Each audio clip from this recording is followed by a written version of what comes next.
नमस्कार, मध्य प्रदेश और छत्तीसगढ़ के बुलेटिन में आप सभी का स्वागत है। मैं हूं आपके साथ ऋचा सिंह। चलिए खबरों की शुरुआत करते हैं। विश्व प्रसिद्ध बस्तर दशहरा में शामिल होने के लिए जगदलपुर पहुंचे प्रदेश के मुख्यमंत्री भूपेश बघेल ने बस्तर के नगरवासियों को जलपत सागर आइलैंड के उत्तरी शोर में 1,92,00,000 रुपए की लागत से बनाए गए पाथवे पेंटिंग एवं विद्युतीकरण कार्य तथा 76 लाख रुपयों की लागत से किए गए सौंदर्यीकरण कार्य का लोकार्पण किया। वहीं दलपत सागर आइलैंड में ही 13,60,000 रुपए की लागत से दलपत सागर के उत्तरी छोर में दुकान निर्माण कार्य का भूमि पूजन भी किया गया। मुख्यमंत्री भूपेश बघेल ने अमृत मिशन योजना के अंतर्गत इंद्रावती नदी से 75 HP VT पंप से दलपत सागर के जलस्तर की अनुसरण योजना का शुभारंभ बटन दबाकर किया, जिससे जलपत सागर में अब इंद्रावती नदी का पानी पहुंचने लगा है।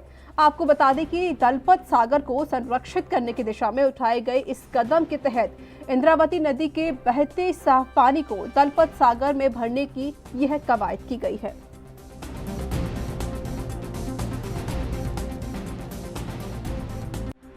दलपत सागर जगदलपुर की पहचान है। इससे लोग भावनात्मक रूप से जुड़े हुए थे और इसके लिए अनेकों लोगों ने लड़ाइयाँ लड़ी और आज उसके लड़ाई के परिणाम है कि ये दलपत सागर स्वच्छ भी हुआ।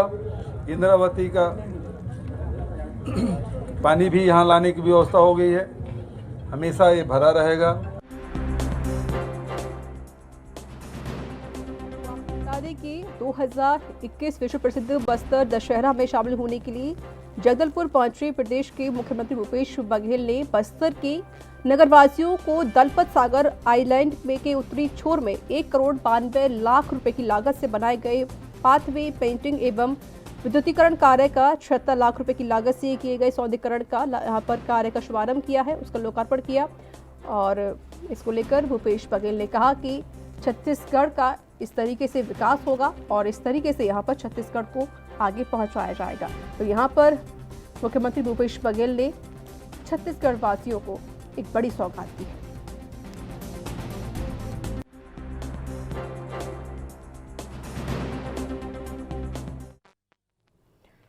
मध्य प्रदेश के गृह मंत्री नरोत्तम मिश्रा ने किसान आंदोलन को काल्पनिक करार दिया है। उन्होंने कहा कि संयुक्त किसान मोर्चा आज तक नहीं बता पाया है कि कृषि कानूनों में काला क्या है। किसान आंदोलन को 10 महीने से ज्यादा हो गए हैं, लेकिन किसानों को कोई नुकसान नहीं हुआ। उन्होंने कांग्रेस पर भी हमला बोला। गृह मंत्री ने कहा कि अध्यक्ष तो गांधी परिवार से ही रहेगा और यही कांग्रेस के हर्ष की वजह है। मंत्री नरोत्तम मिश्रा ने संवैधानिक संस्थाओं पर सवाल उठाते हुए कमलनाथ को भी घेरा, तो श्रीनगर में गैर कश्मीरियों के निशाने बनाने को लेकर उन्होंने किसान संगठन और कांग्रेस की मंशा पर भी कई सवाल खड़े किए। क्या कुछ कहा, आइए आपको सुनाते हैं। पंचायत की पॉलिटिक्स हो या कांग्रेस की पॉलिटिक्स हो या कोई और राजनीतिक दल तो लड़ नहीं रहा है, ना के बराबर है। ये सब प्रदेश की जनता समझती है। ये जो क्रोकोडाइल टीयर बहा रहे हैं, जिसे काला कानून बता रहे हैं, आज तक ये नहीं बता पाए कि इस कानून में काला क्या है।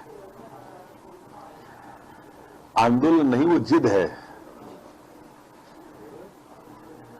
आंदोलन चलते हुए 8-10 महीने हो गए, न तो एमएसपी बंद हुई, न मंडी बंद हुई, पर वो कह रहे हैं कि हो जाएंगी। संभावनाओं पे आंदोलन के बिना खम्भे के आसमान टिकाए अगर गिर गया तो क्या होगा।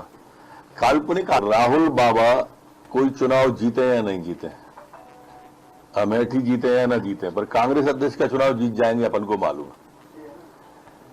सोनिया जी रहेंगी, उसके बाद फिर राहुल जी रहेंगे, राहुल जी हटेंगी तो प्रियंका जी आ जाएंगी, प्रियंका जी हटेंगी तो लंका आ जाएंगी। रहेंगे सब वही के वो, ये पहले से तयशुदा है और उसका कारण ही कांग्रेस का ये हस्र है। लक्ष्मण सिंह जी अपने दर्द को कई बार इजहार कर चुके हैं कि कांग्रेस का कुछ भला वो हो। लोकायुक्त जी ने एक रिपोर्ट जो है राज्यपाल जी को दी है वार्षिक विवरण की, और उस वार्षिक विवरण में इनकी सरकार के खिलाफ जो टिप्पणियां हैं आप उसे देख लें।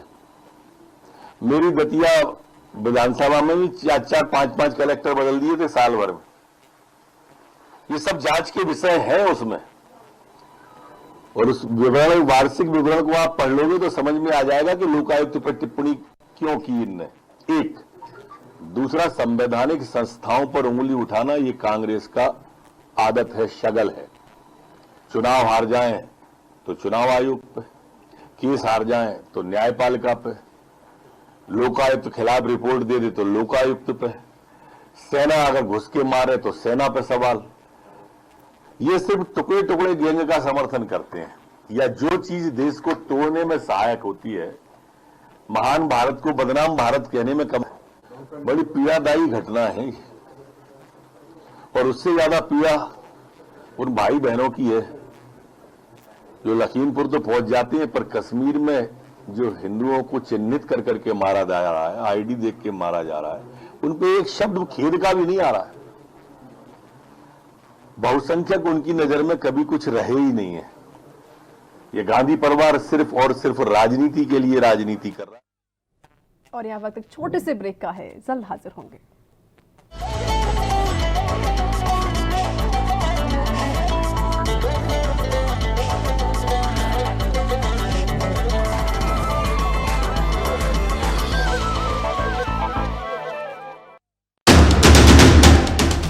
राष्ट्र धर्म रात 8 बजे सिर्फ ANB न्यूज पर।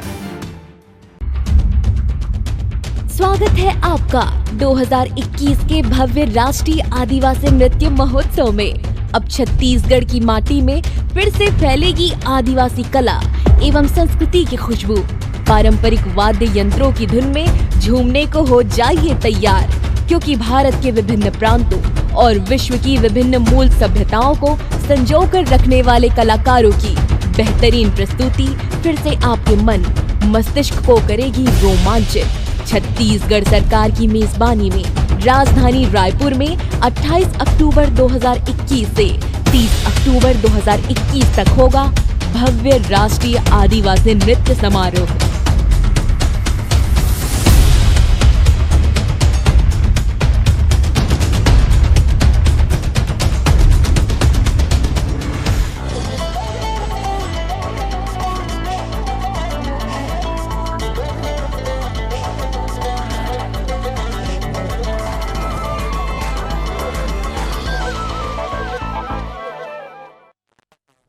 ब्रेक के बाद स्वागत है। चलिए खबरों में आगे बढ़ते हैं।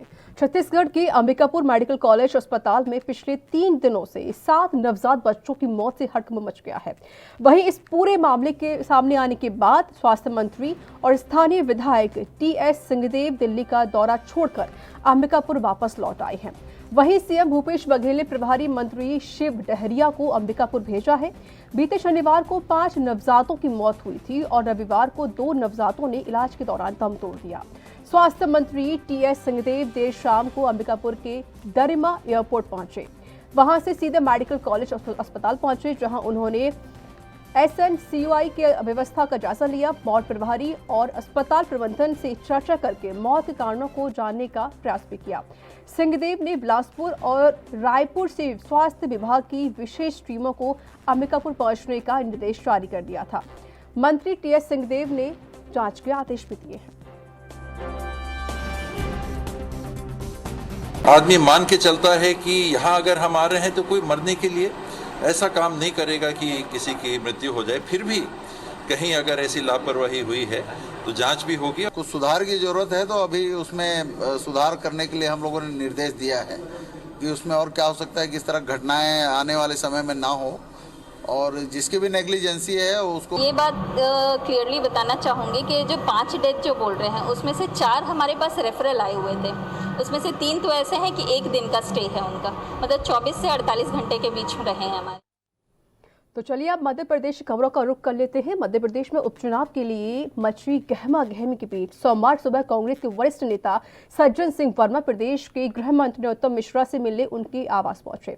राजधानी भोपाल में गृह मंत्री के सरकारी आवास पर हुई इस बैठक के बाद एमपी का सियासी पारा एक बार फिर से हाई हो गया है। लोग इस मुलाकात के राजनीतिक मायने निकाल रहे हैं, क्योंकि वर्मा प्रदेश कांग्रेस अध्यक्ष और पूर्व मुख्यमंत्री कमलनाथ के सबसे ज्यादा करीबियों में से एक है। वर्मा सोमवार सुबह नरोत्तम मिश्रा के भोपाल के 4 इमली में स्थित सरकारी आवास पर पहुंचे। दोनों नेताओं के बीच बंद कमरे में आधे घंटे से ज्यादा बातचीत हुई। दोनों के बीच क्या कुछ बातचीत हुई इसका पता नहीं चल सका है। दोनों नेताओं ने भी इसे सामान्य मुलाकात बताया।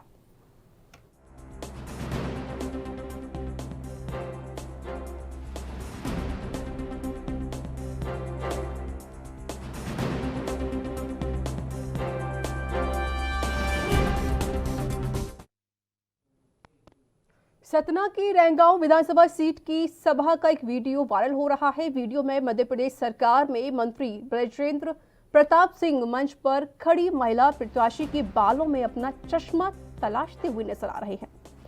इस वीडियो को लेकर कांग्रेस ने हमलावर रुख अख्तियार कर लिया है और इस पूरे मामले को महिला सुरक्षा से जोड़ते हुए सवाल उठाए गए हैं। अब सवाल यह उठता है कि आखिर मंत्री का चश्मा भाजपा प्रत्याशी के बाल में फंसा हुआ कैसे रहा। रैंगांव विधानसभा क्षेत्र के सेमरवाड़ा की जनसभा में सीएम मंच पर बैठे नेताओं और स्थानीय गणमान्य लोगों के नाम संबोधित कर रहे थे। इसी दौरान एक नेताजी का नाम बताने के लिए मंत्री ब्रजेंद्र प्रताप सिंह उठकर खड़े हो गए।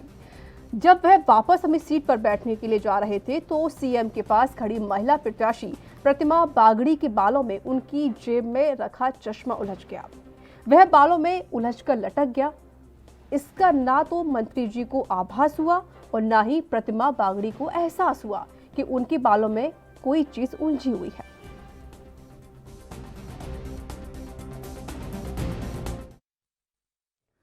मध्य प्रदेश के देवास में बीमार युवती को बाइक पर खटिया बांधकर अस्पताल लेकर परिवार वाले पहुंचे। महिला हर महीने इलाज कराने गांव से यहां आती है। परिजनों का कहना है कि एम्बुलेंस समय पर नहीं मिल पाने के कारण वे जुगाड़ के सहारे उसे लेकर अस्पताल पहुंचते हैं। सीएमएचओ का कहना है कि अगर ऐसा कोई मामला है तो हम दिखवा रहे हैं। बीमार योगिता देवास जिले के खाते गांव की रहने वाली है। परिजन पिछले 18 महीने से उसका इलाज करवा रहे हैं और अब योगिता को हर महीने एक बार जिला अस्पताल आना पड़ता है। इलाज के लिए ही परिवार उसे शनिवार को बाइक पर खटिया बांधकर अस्पताल लेकर पहुंचे थे। इसी दौरान इस पूरे घटनाक्रम का वहां मौजूद किसी व्यक्ति ने वीडियो बनाकर सोशल मीडिया पर पोस्ट कर दिया।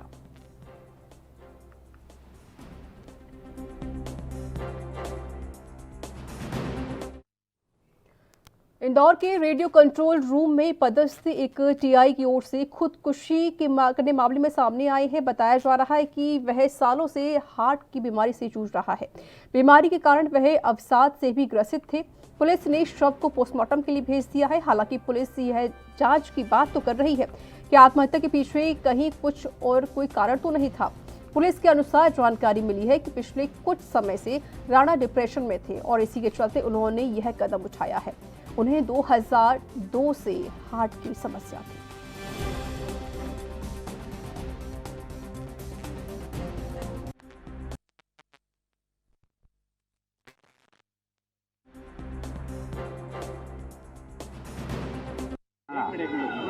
क्या नाम था इनका? पुष्पेंद्र सिंह राणा। क्या उम्र थी? 51 साल। कहाँ रहते थे ये वायरलेस में नौकरी करते थे और वहाँ पॉइजन खाया था, तो इलाज के दौरान आज डेथ हो गई। पॉइजन कहाँ खाया था इन्होंने? अब पॉइजन तो उसमें रिकॉर्ड पे खाया था, ऑफिस में कहाँ खाया? रिकॉर्ड के अनुसार तो ऑफिस का लिखा है इसमें। अच्छा अच्छा, दे दीजिए। हाँ, रहने दीजिए। कौन लेके पूछा था अस्पताल इनको? परिवार के लोग गए। अच्छा, क्या कोई आरोप लगाया कि? हमें कुछ नहीं लगाया, अब आगे जांच कर रहे हैं, जो आगे पाया जाएगा। कहाँ पदस्थ थे ये? वायरलेस में। किस पद पे थे? इंस्पेक्टर थे। कहाँ रहते थे ये? वही पुलिस क्वार्टर में। कोई सुसाइड नोट मिला हो, कोई वजह आई हो सामने? नहीं, हम आगे देखते हैं। अब अभी तो हमको खबर मिली कि डेथ हो गई, तो हम थाने से सीधे अस्पताल आए। अस्पताल से कागज तैयार करके अब इनके पीएम करवाएंगे। इनका जो है आगे कौन सा पदार्थ खाया, किस वजह से खाया, आगे जैसे जैसे जांच जहरीला पदार्थ? हाँ, जहरीला पदार्थ खाया, अज्ञात है। दशहरे के मौके पर दिल्ली एम्स में हुई रामलीला में अभद्रता और अश्लीलता का मामला गर्माता जा रहा है। हालांकि रामलीला का मंचन करने वाले एमबीबीएस छात्रों ने माफी मांग ली है, लेकिन रामलीला का वीडियो सोशल मीडिया पर तेजी से वायरल हो गया है। मध्य प्रदेश सरकार ने भी इस पर आपत्ति जताई है और जांच के आदेश भी दे दिए हैं। मध्य प्रदेश के गृह मंत्री डॉक्टर नरोत्तम मिश्रा ने दिल्ली एम्स के स्टूडेंट्स के रामलीला मंच में उड़ाई गई हिंदू संस्कृति के मजाक को गंभीरता से लिया है। उन्होंने कहा कि मैंने भी उस वीडियो को देखा और सुना है। निश्चित रूप से उसमें अश्लीलता और अभद्रता है। मैं अधिकारियों से कहूंगा कि वे उसकी विधि अनुसार जांच करें और कार्रवाई की जाए।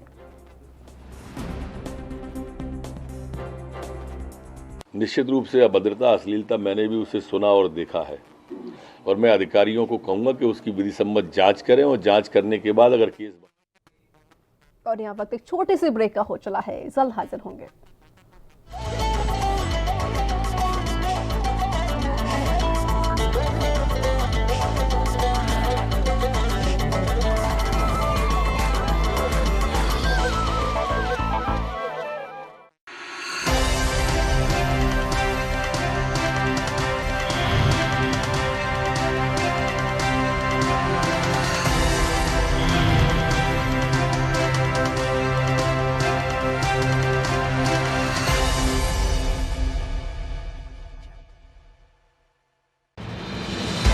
राज्य में खेल प्रतिभाओं की खोज एवं खिलाड़ियों को प्रोत्साहित करने, उन्हें अंतर्राष्ट्रीय स्तर की सुविधाएं व प्रशिक्षण दिलाए जाने के उद्देश्य से उत्तराखंड सरकार द्वारा रायपुर स्पोर्ट्स कॉलेज को अंतर्राष्ट्रीय खेल विश्वविद्यालय के रूप में विकसित किए जाने का निर्णय लिया गया है। इस विश्वविद्यालय को अंतर्राष्ट्रीय स्तर की आधुनिक सुविधाएं व इंफ्रास्ट्रक्चर उपलब्ध कराया जाएगा ताकि सुविधाओं के अभाव में कोई खेल प्रतिभा दबी न रह जाए।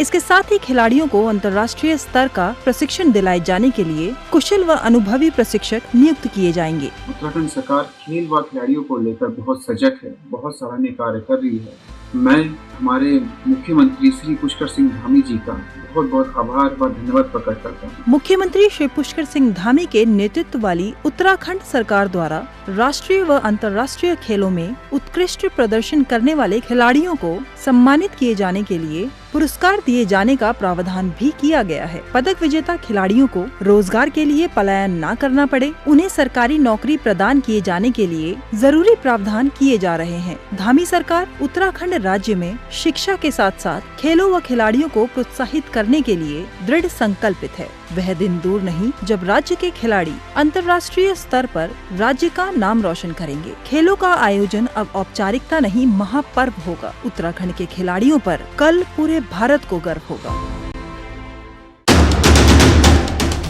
राष्ट्र धर्म रात 8 बजे सिर्फ ANB न्यूज पर।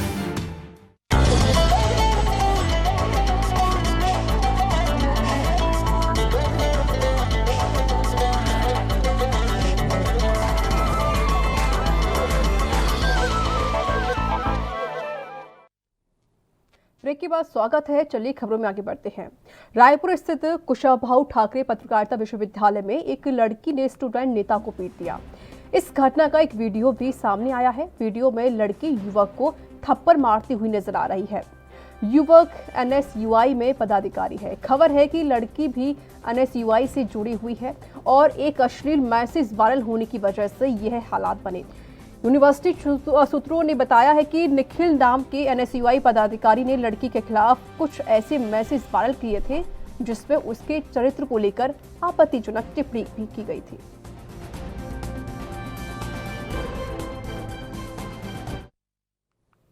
मंदसौर में गौतम सिंह की ओर से बताया गया है कि बारिश की संभावना को ध्यान में रखते हुए आसपास के क्षेत्रों में जल भराव की स्थिति न हो, इसके लिए गांधी सागर बांध का एक छोटा गेट खोला गया है। इस संबंध में निचले इलाकों में रहने वाले लोगों को भी सूचित किया गया है। साथ ही राणा प्रताप सागर, जवाहर सागर से संबंधित अधिकारियों को भी सूचित कर दिया गया है और अभी वर्तमान में गांधी सागर बांध का जलस्तर 1312 फीट है।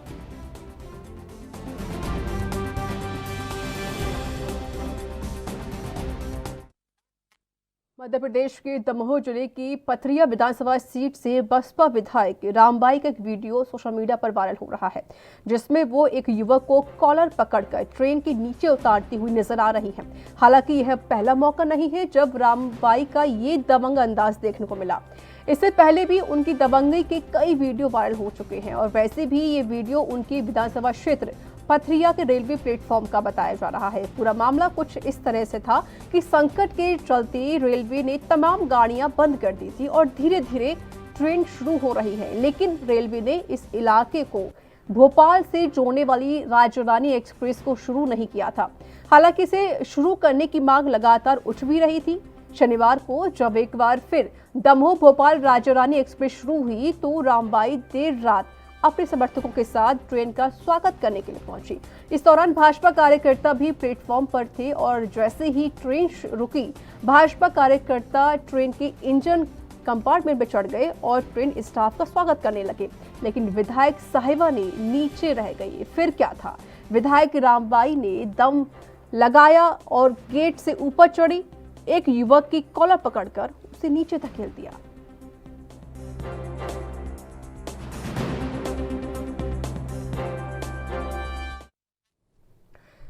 तीनों कृषि कानून और लखीमपुर खीरी की घटना के विरोध में सोमवार दोपहर अखिल भारतीय किसान सभा रेल रोको आंदोलन किया गया। रविवार को जैसे ही किसानों ने रेल रोको आंदोलन की चेतावनी दी थी, इससे इंटेलिजेंस अलर्ट मोड पर आ गई। इसके मद्देनजर जीआरपी ने भोपाल से पुलिस जवान बुलाए और आरपीएफ के जवानों की ड्यूटी ट्रैक पर लगाई गई। स्टेशन के सर्कुलेटिंग एरिया में बैरिकेड्स लगा दी गई है। जीआरपी की टीएसपी शुभा श्रीवास्तव ने बताया कि जीआरपी के 40 जवान भोपाल से बुलाए गए हैं, जबकि 60 जवान पहले से मौजूद थे। इसी तरह दतिया, डबरा, ग्वालियर और मुरैना में ऐसे जवानों को तैनात किया गया है। आरपीएफ के थाना प्रभारी अजय कुमार का कहना था कि रेल पटरी किनारे भी चिन्हित स्थानों पर जवानों को तैनात किया गया है।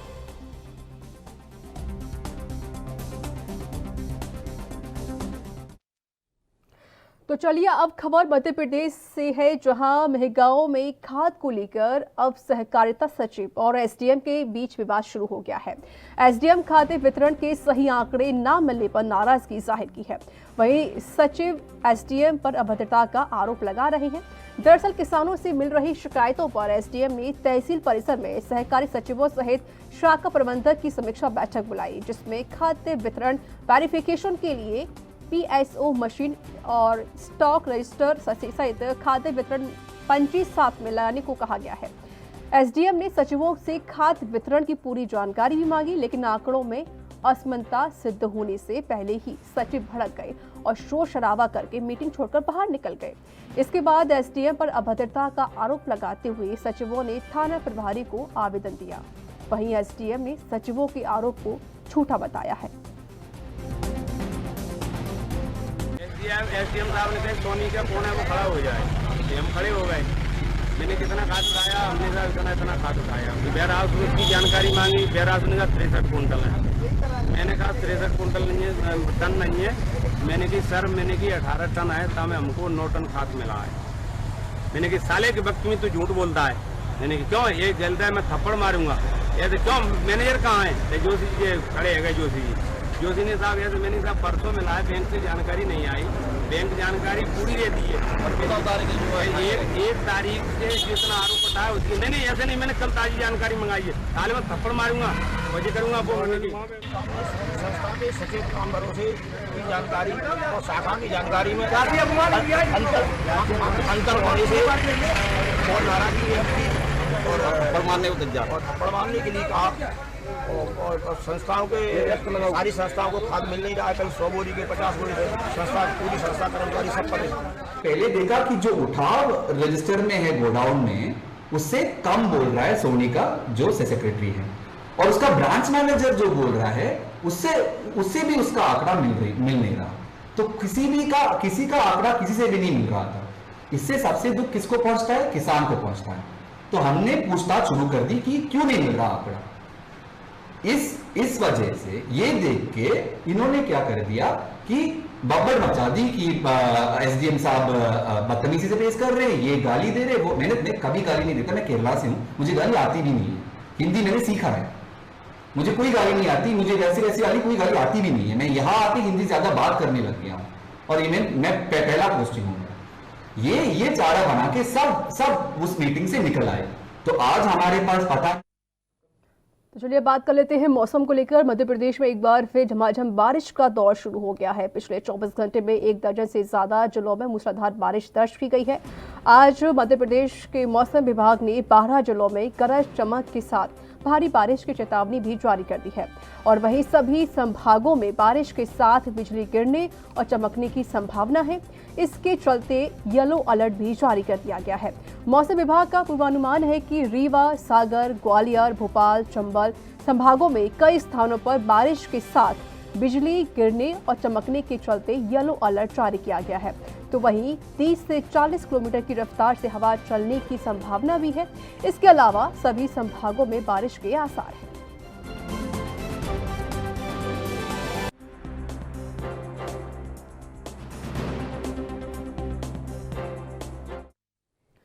मध्य प्रदेश के सिंगरौली जिले में एक दर्दनाक हादसे में सगे भाई बहन की मौत हो गई है, जबकि उनके 2 बच्चे गंभीर रूप से घायल हो गए हैं। घायलों को इलाज के लिए अस्पताल पहुंचा दिया गया है। हादसा वैडन कोतवाली थाना क्षेत्र के खुटार इलाके में हुआ है, जहां पहले 2 मोटरसाइकिलों में आमने सामने से भिड़ंत हो गई। जैसे ही बाइक सवार सड़क पर गिरे, वैसे ही पीछे से आ रही एक तेज रफ्तार हाइवा ने उनको कुचल दिया, जिससे 2 सगे भाई बहनों की मौत हो गई। घटना के बाद आक्रोशित लोगों ने सड़क पर जाम लगा दिया और यातायात दुरुस्त करने की मांग करने लगे। जानकारी मिलते ही एसडीएम मौके पर पहुंचे और लोगों को समझाइश कर जाम खुलवाया गया। पुरुष और एक महिला की मृत्यु हुई है और उनके 2 बच्चे हैं जो इलाज के बाद अभी ठीक स्थिति में हैं। दोनों मृतकों के शरीर को। तो वही मध्य प्रदेश के गृह मंत्री डॉक्टर नरोत्तम मिश्रा ने कोरोना के आंकड़ों का जिक्र करते हुए विपक्ष पर निशाना साधा है। नरोत्तम मिश्रा ने कहा कि सूबे में 24 घंटे में कोविड के 6 नए मामले सामने आए हैं। 13 लोग ठीक भी हो गए हैं, घर वापस चले गए हैं। 102 एक्टिव केसों की संख्या है। विपक्ष पर हमला बोलते हुए कहा कि किसान पंचायत की राजनीति हो या कांग्रेस की राजनीति हो, ये सब ना के बराबर है और यह सब प्रदेश की जनता समझती भी है। यह मगरमच्छ के आंसू बहा रहे हैं, जिसे काला कानून बता रहे हैं। आज तक यह नहीं बता पाए हैं कि इस कानून में आखिर काला क्या है। आंदोलन को 11 महीने होने वाले हैं, लेकिन किसानों को कोई नुकसान नहीं हुआ है। साथ ही गृह मंत्री ने कहा कि हिट एंड रन के बढ़ते मामले पर कठोर कार्रवाई की जाएगी।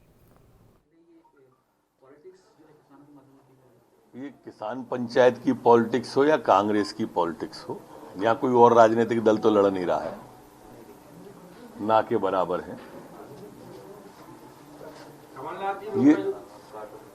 ये सब प्रदेश की जनता समझती है। ये जो क्रोकोडाइल टीयर बहा रहे हैं, जिसे काला कानून बता रहे हैं, आज तक ये नहीं बता पाए कि इस कानून में काला क्या है। आंदोलन नहीं, वो जिद है। आंदोलन चलते हुए 8-10 महीने हो गए, न तो एमएसपी बंद हुई, न मंडी बंद हुई, पर वो कह रहे हैं कि हो जाएंगी। संभावनाओं पे आंदोलन के। तो इसी के साथ इस बुलेटिन में इतना ही। नमस्कार।